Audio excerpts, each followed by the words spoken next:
I am Riley, 32 years old, and my husband told me that my pregnancy disgusted him and to stop talking about it. His reaction when I took his words literally was priceless. Before I continue this story, let me know where you are watching from in the comments below. Hit like and subscribe if you have ever had to stand up to someone who took your love for granted and treated your greatest joy like a burden.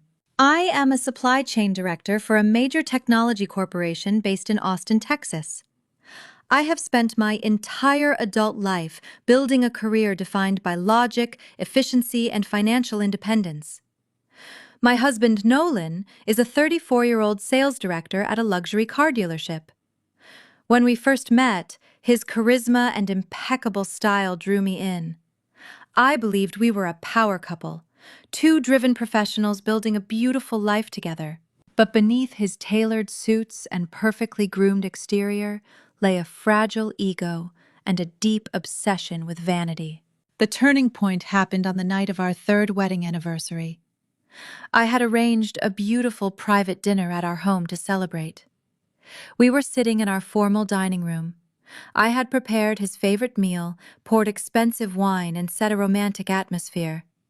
I was 5 months pregnant with our first child, and I was practically glowing with excitement. Earlier that afternoon, I had attended my anatomy scan and paid extra for a detailed 4-dimensional ultrasound. I was so eager to share this milestone with the man I loved. I reached into my handbag, pulled out the glossy ultrasound photograph, and slid it across the surface of the $5,000 dining table that I had purchased with my own bonus money.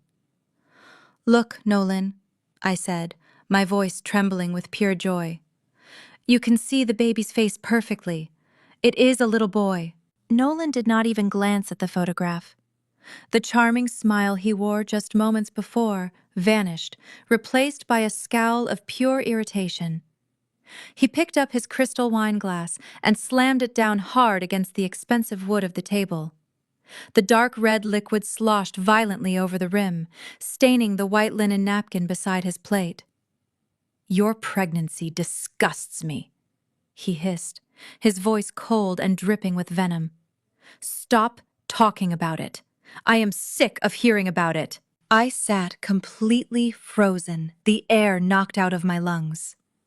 I tried to process the cruel words coming from the mouth of the man who was supposed to be my partner in life. Nolan leaned forward, his eyes narrowing as he looked me up and down. "This was not part of the plan, Riley. You are ruining my freedom. Every single day it is just another complaint about a doctor appointment or another shopping trip for baby clothes, and look at what this is doing to you. You are losing your figure. You are ruining your body. I cannot even look at you without feeling repulsed. I want my fun, attractive wife back, not this whining incubator. Stop mentioning the baby. I am completely over it." He leaned back in his chair, adjusted his expensive silk tie, and took a calm sip of his wine, as if he had just casually commented on the weather. He fully expected me to break down. He expected me to cry, to apologize for inconveniencing him with my changing body, and to beg for his validation and affection. That was how our dynamic usually worked when he threw a tantrum. But the tears never came. Instead, sitting across from him in our silent dining room, a profound and absolute clarity washed over me.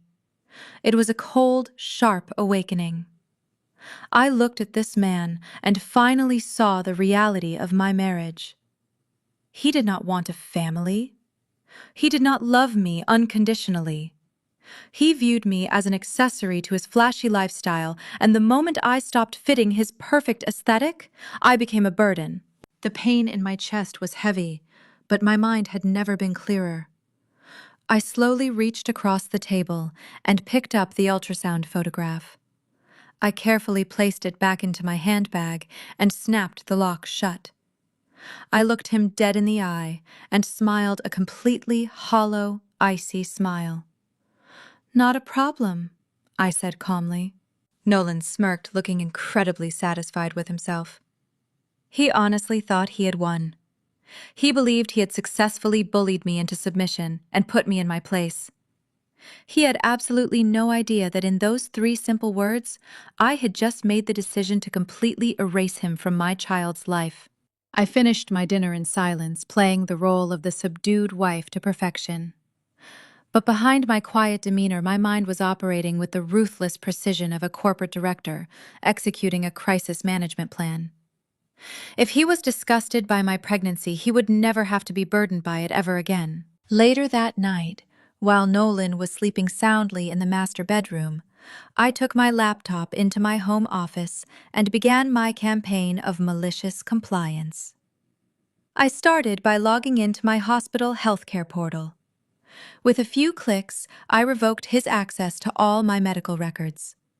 I changed every single password related to my prenatal care.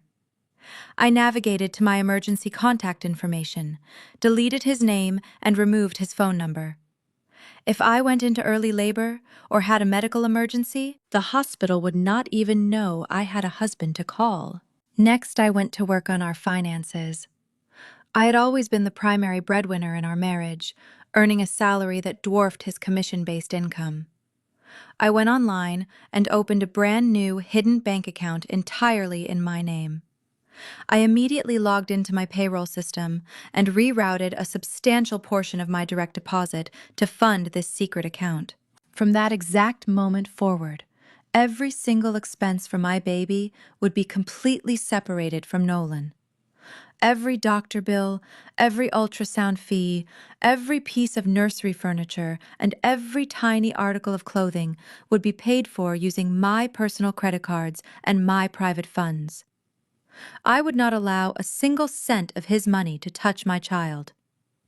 By financially isolating the pregnancy, I was ensuring that he would have zero claim to the life I was preparing to bring into this world. The next morning, Nolan woke up in a fantastic mood. He kissed my cheek, drank his coffee, and happily got ready for work, completely oblivious to the fact that our marriage was functionally dead. I watched his luxury car back out of the driveway, feeling nothing but a steely determination. He had demanded that I stop talking about the baby, and I was going to follow his instructions to the absolute letter. He thought I was just a fearful, compliant wife, desperate to keep his attention, but he was about to learn a very hard lesson.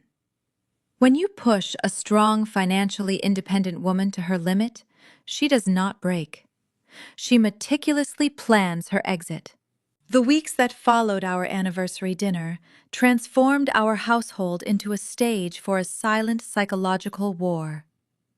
I had made a promise to erase him from my pregnancy, and I executed it with a level of corporate discipline that even surprised myself.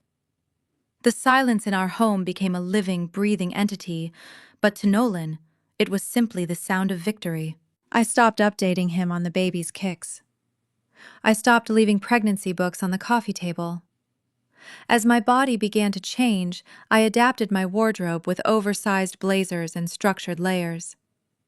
Nolan, wrapped entirely in his own vanity, actually complimented my new look, calling it chic and sophisticated.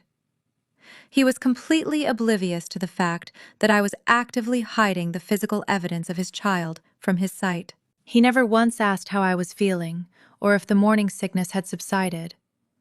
I was carrying his son, yet to him, I had simply reverted to being the low-maintenance, aesthetically pleasing accessory he had bargained for.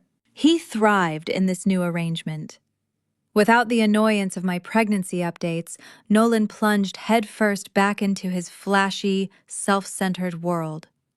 He began working later, or at least claiming to coming home smelling of expensive scotch and high-end cologne.